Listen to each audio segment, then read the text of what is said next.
Magandang hapon. Update na muna tayo sa lagay na ating panahon ngayong araw ng Wednesday, May 15, 2024. Sa kasalukuyan nga ay itong shear line.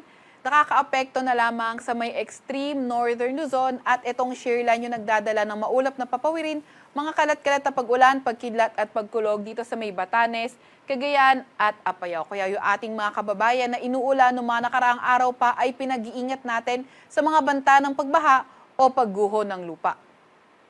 Etong easterlies naman o yung mainit na hangin galing karagatang Pasipiko, patuloy yung epekto sa nalalabing bahagi ng ating bansa. Kaya sa Metro Manila at sa ating buong kapuluan, partly cloudy to cloudy skies na may mga tsansa ng mga localized thunderstorms.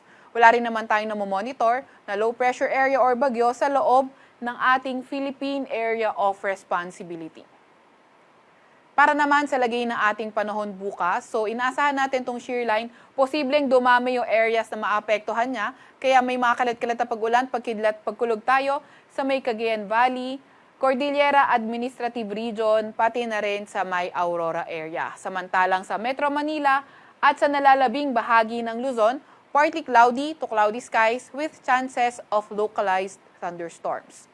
Agwat ang temperatura bukas sa Metro Manila, 24 to 34 degrees Celsius or 26 to 34 degrees Celsius, 17 to 23 degrees Celsius sa may Baguio, 24 to 32 degrees Celsius sa may Tagaytay, 25 to 34 degrees Celsius sa may Lawag, 25 to 34 degrees Celsius sa may Tugigaraw at 27 to 34 degrees Celsius naman sa may Legazpi.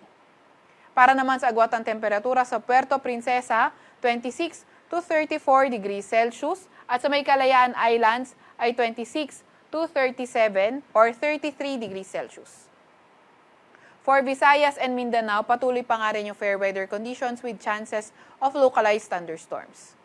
Temperature difference sa may Metro Cebu ay 27 to 33 degrees Celsius, ganon din naman sa may Tacloban. Sa may Iloilo ay 27 to 34 degrees Celsius.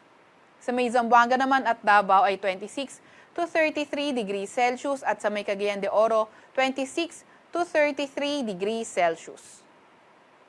Wala pa rin tayong nakataas na gale warning sa kahit na anong baybayin ng ating bansa.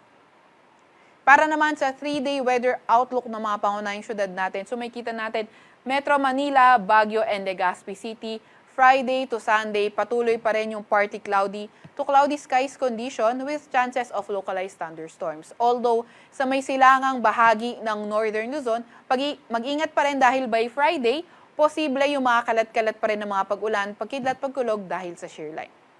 Agwat ang temperatura sa Metro Manila sa susunod na 3 araw ay 25 to 34 degrees Celsius, 17 to 26 degrees Celsius naman sa may Baguio City at posibleng umabot ng 34 degrees Celsius ang maximum temperature sa may Legazpi City.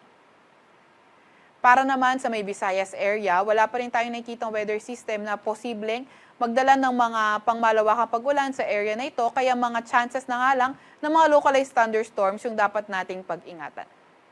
Agwat ang temperatura sa Metro Cebu in the next 3 days maglalaro mula 27 to 33 degrees Celsius, 27 to 34 degrees Celsius sa may Iloilo City at sa may Tacloban City ay 27 to 33 degrees Celsius.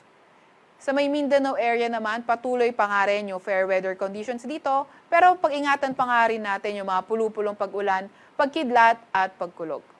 Sa Metro Davao, posibleng umabot ng 35 degrees Celsius ang maximum temperature, 26 to 33 degrees Celsius sa may Cagayan de Oro City. Agwat ang temperatura sa susunod na 3 araw at sa may Zamboanga City ay 25 to 34 degrees Celsius ang temperature range. Sa Kalakhang, Maynila, ang araw ay lulubog, mamayang 6:17 ng gabi at sisikat bukas ng 5:28 ng umaga. Huwag magpapahuli sa update ng Pag-asa. I-follow at i-like aming X at Facebook account, DOST_Pag-asa. Mag-subscribe din sa aming YouTube channel, DOST-Pag-asa Weather Report. At para sa mas detalyadong impormasyon, bisitahin ang aming website, pag-asa.dost.gov.ph. At yan naman po muna ang latest mula sa Weather Forecasting Center ng Pag-asa, Veronica C. Torres.